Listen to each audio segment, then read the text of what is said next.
So as you get seated, I just want to take a couple more moments to give a few special thanks again to this whole Human Relations Day. Those of you who may have heard me this morning mention a few special teachers, Ms. Prestigiacomo, Ms. LaRocca, who were behind all the planning for the day, and of course all the teachers, custodians, security, clerical staff, support staff that have helped this day a reality. I also want to give a special shout out to Mr. Vetter in the booth, as well as James, keeping it down up there for us. Thanks, guys.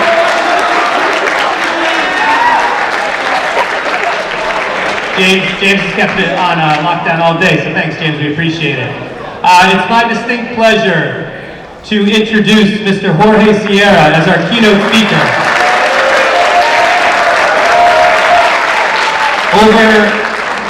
Over the last 2 decades, Mr. Sierra has dedicated himself to changing both his mindset and environment. As a member of the ETA Certified Speakers Program, Mr. Sierra uses his life experience to motivate and guide students to see past their physical and mental challenges so they can walk into their purpose. I'm going to let the rest of the story unfold for you right now. Please welcome Mr. Jorge Sierra. Before I get started, first of all, I just want to say thank you for having me. But before I get started, let's round of applause to the staff, to the teachers, everybody that put this event together. Give them a round of applause. They're awesome. I travel across the country, and I want you to know how special this is, because I get to see it and I go from school to school. So definitely make sure you give them the thank you when you see them by yourself, right? Number one, again, my name is Jorge, and I'm here and I'm honored to be able to come and serve and be able to share with you. I just had the privilege to have the seniors come in here, and we do these routine in here, and we do participation because we do this as a family, and they were extremely loud. But I feel you guys are going to be even louder. Hey, listen. All I say is stay together, right? Now, ground rules. Anytime I say one time, I want everybody to clap 3 times. Right? Hold up. It has to be in sync. If it's not in sync, then it's going to sound off, right? But before we get to that point, I want you to understand that through the course of me talking, I'm going to say one time, and I need you to be on point, right? You with it? Are you with it? All right. Don't let the seniors outshine you now. Like, I promise you. All right. Stay with me. When I do this, I just need you to be with me. One time. That was a little weak. One time. Let's go. Let's get it. Before I get started, I like it. Excuse me. Stay with me. As I come into your house, I want to ask permission to take off my shoes and be comfortable and be myself. Do I get permission? I believe in love and respect, right? So we need to keep the energy together as a unit, because as family, that's what we do, right? We family, right? We family.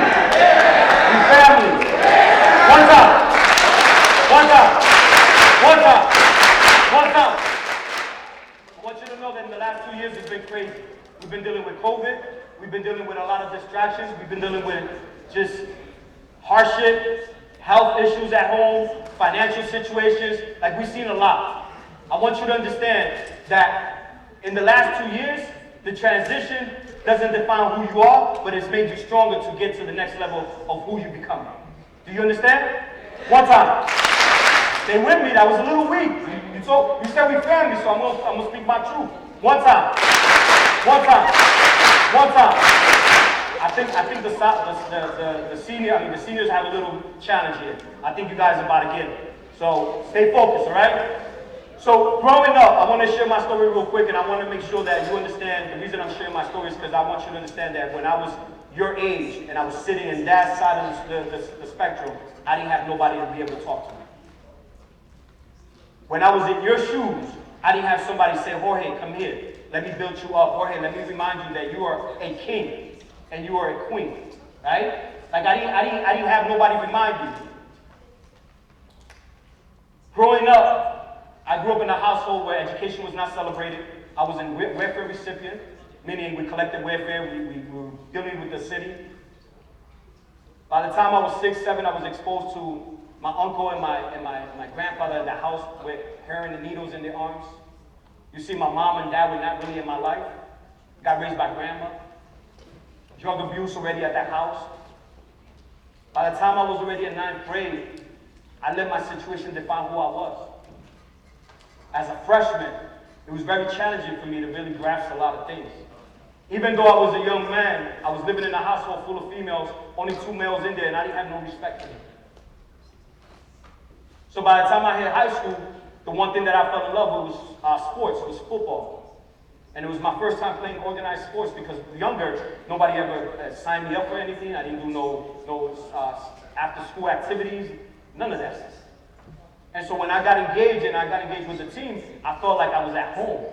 It gave me a place for me to be able to, release the energy, identify with other people that were like-minded, and it really started changing in me. It started pivoting me, and I started loving it.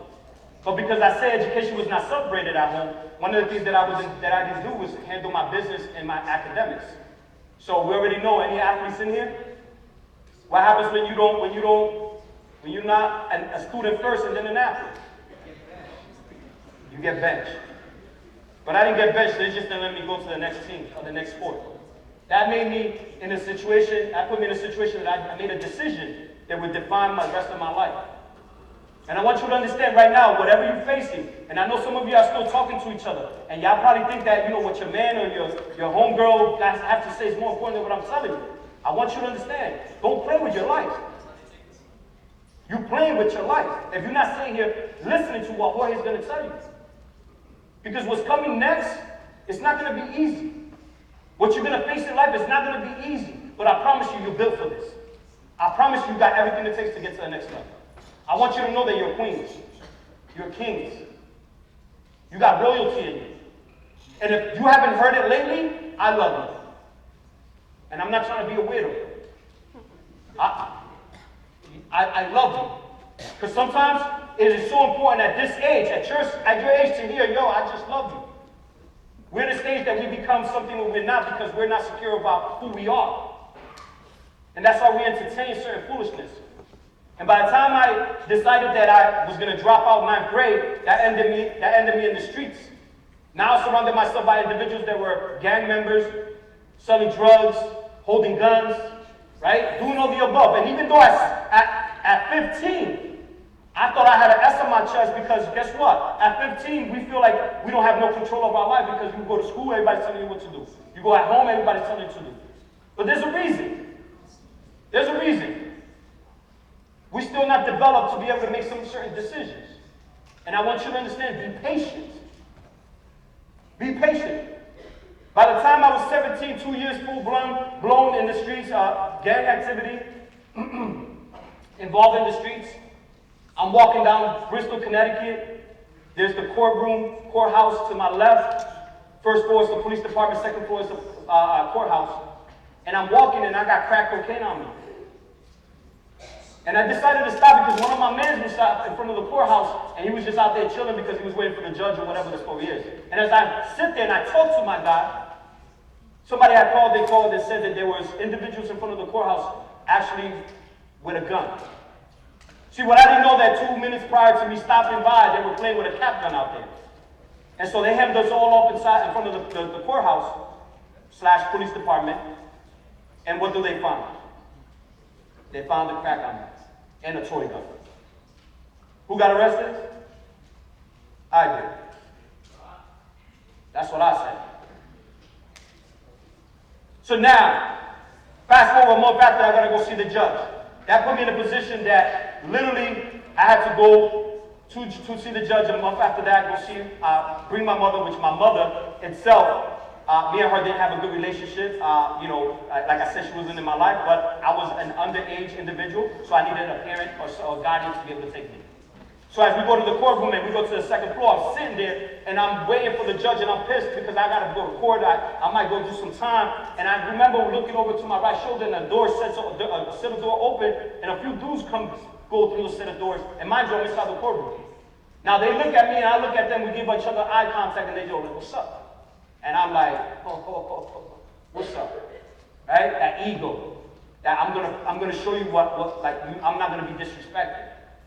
Right? And now my mom knows already because she knows my attitude. She's like, "Nah, Jorge, por favor," meaning Jorge, please, not here, man. And I'm like, "Yeah, whatever." So they start throwing gang signs. I started throwing gang. That turned into a verbal altercation, which ultimately turned into a physical altercation. Now my mother, myself, and 4 individuals are getting dragged down to the second floor, which is from the courthouse to the police department. And as we're getting dragged, I'm fighting these individuals. My mom's screaming, "Jorge, por favor, no ahora." And she just telling me, "Jorge, not here. Like, why are you doing all this?" And see, I didn't want nobody to disrespect me in front of my mother. That was her excuse. Truly, what was I worried about? Me being disrespected. As we get to the bottom of the staircase, I promise you, I thought if you took a right at the bottom of the staircase, you go to the police department, but if you took the left, you go outside. And to my surprising, when I hit to the bottom of the staircase, they threw us all outside. So now I'm like, yo, this is about to get real. I got 4 individuals, and I look to my left, look to my right, it's who? My mom. And as soon as we get thrown outside, I hear my mother saying, "Jorge, Jorge." And as I look and I turn, I see a man, a young brother running towards us, and he has a gun in front of him. And as soon as I jumped in front of her, the first 2 shots, first bullet that pierced through my body, stopped me on my tracks. 12 o'clock in the afternoon, mind you. At the doorsteps of the Bristol Police Department / courthouse. Right? Now, when the second bullet hit me, and that started piercing through my body, I said to myself, "Jorge, they're trying to kill you." And as I pivoted and I tried to run into the building, I dropped and I fell on my face.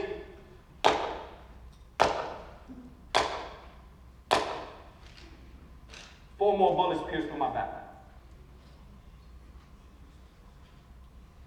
Now, even though my mother and I didn't have a great relationship, and even though my mother and I are always more like brothers and sisters, when her firstborn was gunned down in front of her, she urinated on herself. And as I laid on that floor, I remember thinking to myself, I don't want to die. I can't feel my legs. You see, at that moment, I'm not thinking about social media, which, mind you, we didn't have social media back then.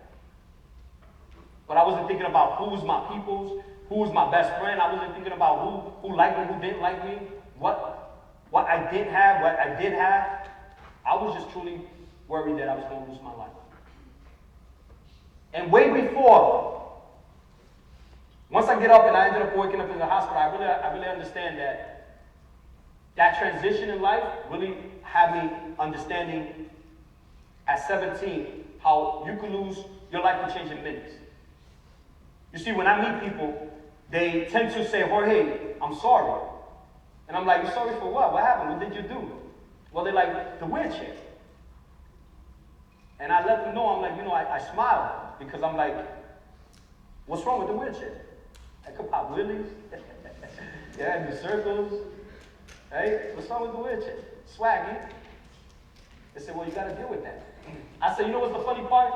Is that way before I was in a physical chair, I have what we call the paralyzed mindset.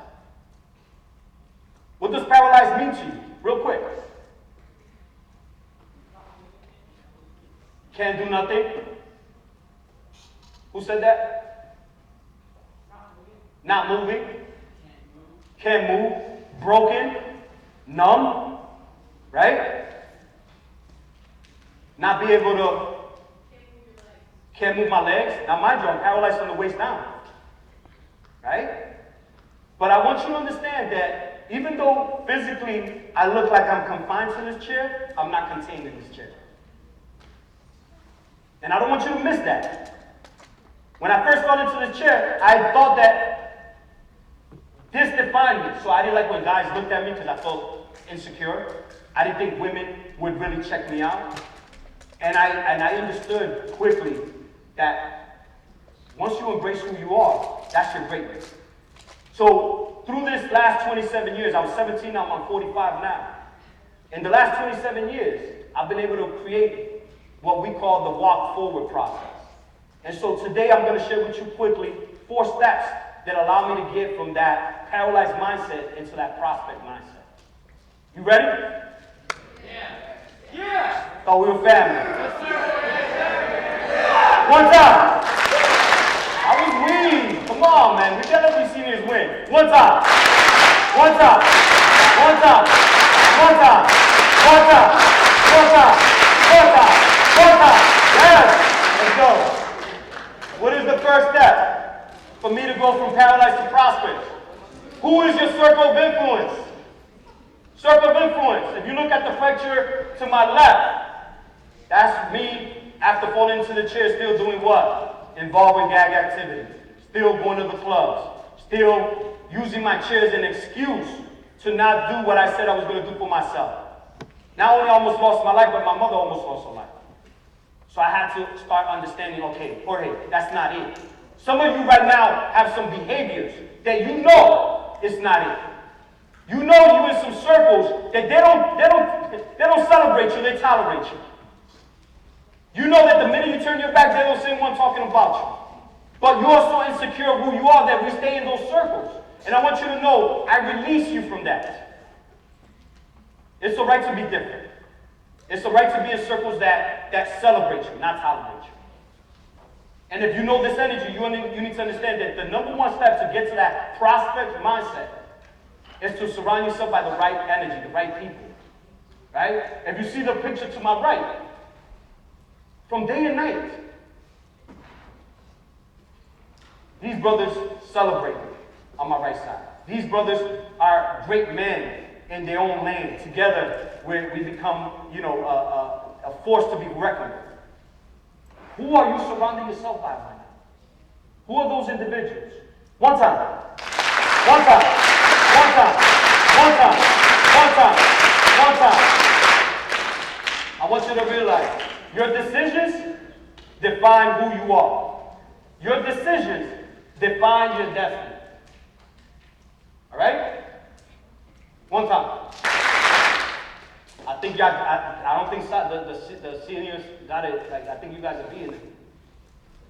Aspire to be great. One of the things that I had to quickly transition into is that I understand that I was not educated. I'm a paraplegic. I was a 9th grade dropout. And so ultimately people say I'm going to give up. Right? Have you ever been in a situation that you just, it beats you so bad that you're like, yo, I'm done? How many of you guys? It's all right. Yo, we family. There's nobody, like, this is family right now. Thank you for being honest. Right? We let it beat us. And one thing that I didn't do, I said, yo, I'm not doing that no more. We're not making excuses no more. So, just to tell you, I aspire to become a barber. I'm a barber by trade. I've been a barber for over 22 years. I've been in the chair for 27 years. What does that say to you? I dominated an industry that consists of standing up. I did it sitting down. Now, mind you, I'm a dual license, so I'm a cosmetologist. Mind you, I educated barbering and cosmetology for over 18 years. Mind you, I was in the state level of the barbering, and I was a state evaluator. And I did platform work, and I traveled. Off of me being me. They laughed at me. They questioned me. They said, Jorge, you can't do that. Like, you got to stand behind the chair. Watch me get this work. And I'm going to be honest with you. I didn't know if I could cut hair. I didn't know if this was doable. Because when I went into school, into barbering school, I was the minority. Do I mean my skin color? What I mean? I look different. I made this look swaggy. I showed them what the drip looks like. I'm being honest with you. You see, when you hang around with Jorge, you can understand 2 things. I am comfortable in my own skin. I'm proud of who I am, and I'm always going to aspire to be great. As of right now, I told you I'm a 9th grade dropout, but I'm in college chasing my PhD. By the end of the semester, I get my associates. Mind you, I just published a book 2 years ago. Now I'm a published author. And I want you to remind yourself that no matter how impossible it looks, you got a dream so big that it makes people uncomfortable, even yourself. But you can't be afraid to walk into that and walk into it, whether you fall whether you fumble, whether you drop the ball, I don't care what you call it. That's going to allow you to step into it. It wasn't an easy journey, but here we are, after 20-something years, I'm showing people how to do it. Right? One time. Alright, I'm gonna act like that didn't even count, right? We're gonna restart that. One time. One time. One time. One time. One time. Your decisions define your destiny. And I want you to remember that.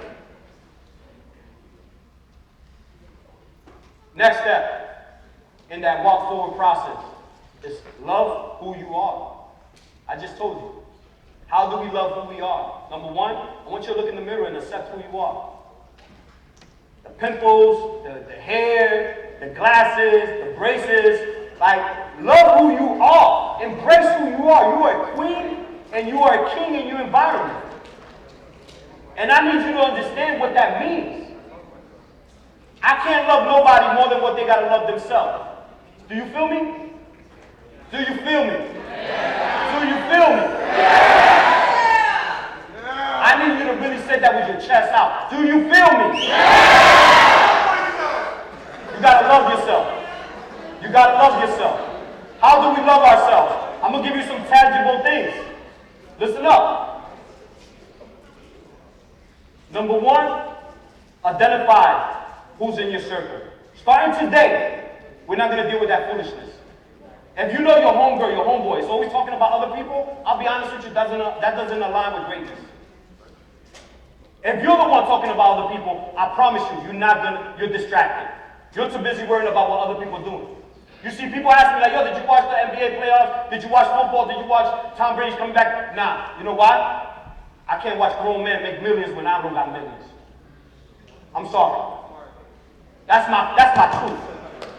My family's there. This is there. I can't watch grown men make millions when I don't got the bag. Facts? One time. One time. One time.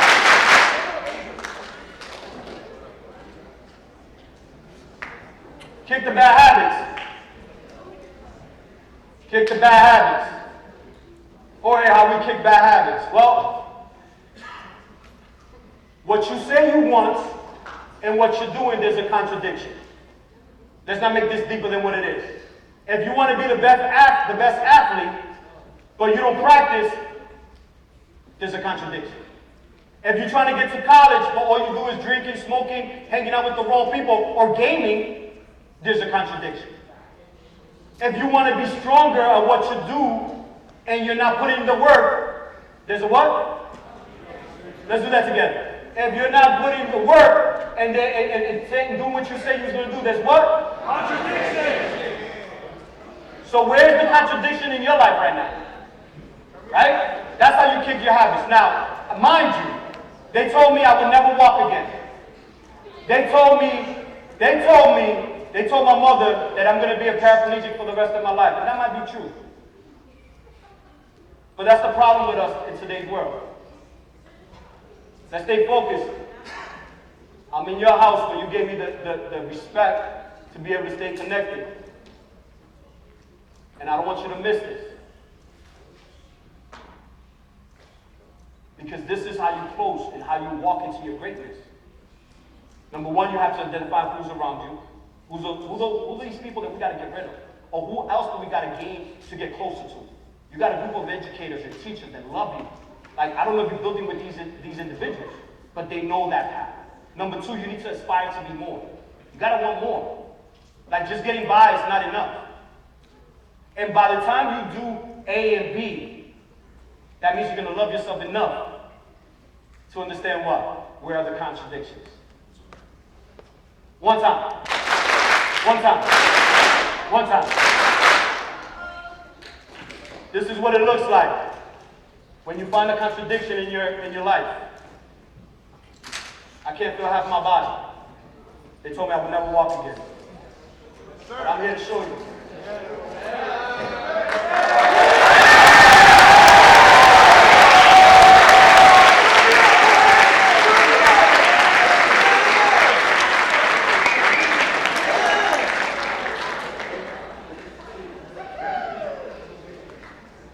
want you to understand this, and I'm going to make this clear. Life is what you make. There's going to be challenges. I'm not going to lie to you. Well, the minute you start making excuses for your excuses, that's when you get to the next level. You see, I stopped making excuses that I don't come from a father, that I didn't have no mother, that I came from welfare recipient. I stopped making excuses that I got gunned down at the age of 17. And I embraced to the fullest who Jorge is. And as soon as you embrace who you are, you start walking into your greatness. And I need you to believe that. I'm not here feeding you anything that I know it doesn't work. I'm here to tell you, physically, it's going to be a challenge. Emotionally, it's going to be a challenge. Mentally, it's going to be a challenge. But if you're like Jorge, which I know you're built like me, our excuses don't excuse us any longer. I want you to continue to walk forward into your greatness. And remember, your destiny, your decision decides your destiny. One time. One time. One time. One time. One time. Let's get it. Love you.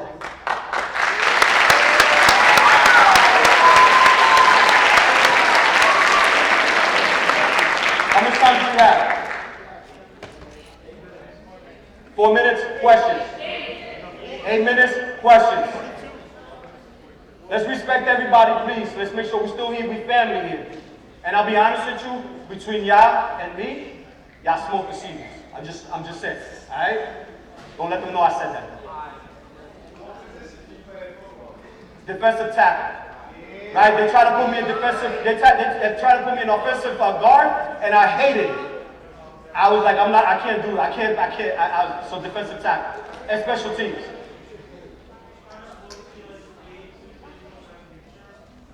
What was that? So that's my own book. That's the Paralyzed to Prospect. That book right there is what I wrote 2 years ago, and it's helping students walk into their greatness. So I'm reading my own book. Right? That's what it looks like when you break those habits. Any other questions? Talk to the king. What was the what? I was like, you gotta be kidding me. I'm not even gonna lie to you. I was crying. I was just like, it was surreal to me. But at that point, I had diapers. My whole life had changed. But that's like anything in life. I want you to understand that life is gonna hit you. And it's gonna continue to hit you. You just gotta know how to be a bob and weave, right? You gotta know how to dodge it. And when you take a punch and you get better at taking a punch, okay, let's go. And that's just how I treated life. I'm not scared of facing what's in front of me. How long what? How long have I been working to walk? 27 years. And I'm not done yet. I want to do a moonwalk one day. You see my moonwalk, I was over there. 27 years. They told me I would never do it, and here we are. And how long have I been in the chair for 27 years? We actually, the school is gonna have some books on deck, but talk to your teacher, whoever you have in front of you.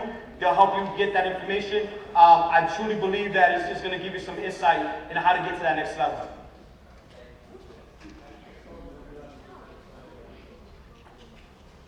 I was disappointed.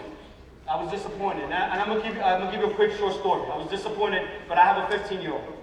Right now, he didn't do football, but he did golf. He did bowling. He just went state champion in bowling like 2 weeks ago. He just tried out for baseball, but one of his grades were a little off, and he understand where I came from. He understand what happened, and he turned it around. So I'm so proud of him, and I say to you, all of y'all, whatever's going on right now, you can fix this. You can reverse engineer this. There's nothing set in stone, right? And because I was able to, show him what that looked like, is able to get him to the next level. I was 17. 17. Yes, she just called me yesterday. She wanted me to buy her some Flavor of God seasoning. And she's like, Jorge, I was like, Mom, I got you. I got you. And it was a long journey, right? Because she had to trust me all over again, right? I had to trust her all over again. I had to stop being so judgmental because my mom had me when she was 15.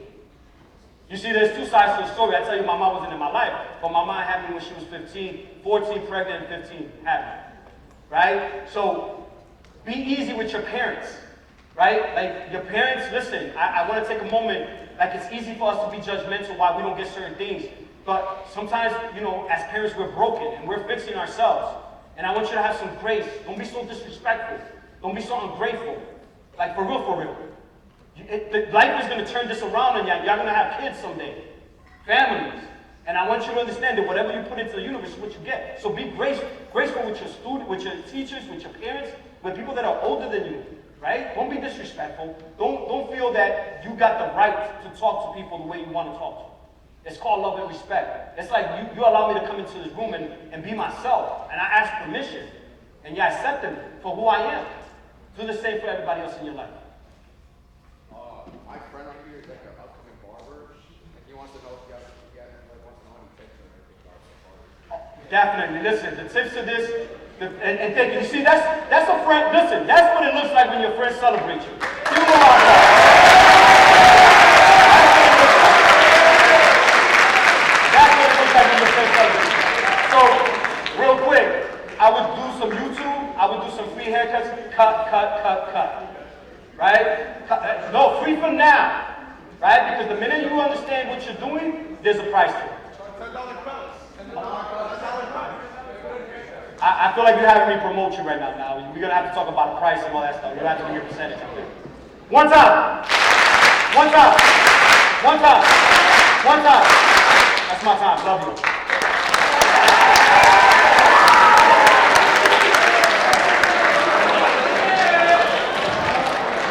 Everybody, let's hear one more time for Mr. Horace.